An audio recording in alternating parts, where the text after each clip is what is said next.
আসসালামু আলাইকুম, কি অবস্থা? ভালো আছেন? এক ভাই জিজ্ঞেস করছিল, ভাই ডিডি কতক্ষণ আপনাদের? ভাই ডিডি করার টাইম নেই, ঠিক আছে? এই যে রাত্রে 12:30 একটার দিকে আসছি, এখনো ডিউটিতেই আছি, চলতেছে গাড়ি, খাওয়া দাওয়া সবগুলা রুমে। রুমে না, গাড়িতে, ঠিক আছে?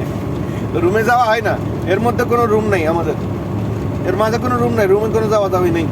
খাওয়া দাওয়া যা আছে নিয়ে আসতে হয় একসাথে। মাঝে মধ্যে খাবার নষ্ট হয়ে যায়, ফালাই দিই। মাঝে মধ্যে সেটাই সময় ভালো থাকে, মাঝে মধ্যে নষ্ট হয়ে যায়, খাই না। অন্য কিছু খাই, এবারে অভ্যাস থাকে তা না। গাড়িতে অনেক কিছু খাবার আছে, বাদাম বাদাম চানাচুর মানাচুর, বিস্কুট মিস্কুট অনেক কিছু আছে। পাশে দোকানও আছে, দোকান থেকে খাই, ঠিক আছে? তো বিদেশ বাড়ি ভাই, অনেকক্ষণ ডিউটি করা লাগে, কিছু করার নাই।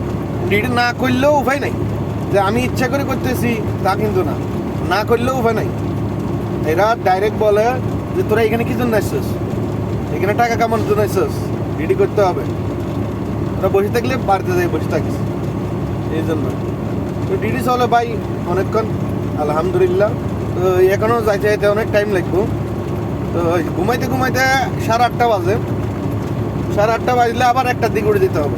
এই ডিউটির ঘুম হয়তো 5 ঘন্টা, 4.5 5 ঘন্টা, এর উপরে ঘুমান যায় না, সময় নাই, ডিউটিও নেই। ঠিক আছে ভাই, দোয়া করবেন। ওকে, আল্লাহ হাফেজ, আসসালামু আলাইকুম।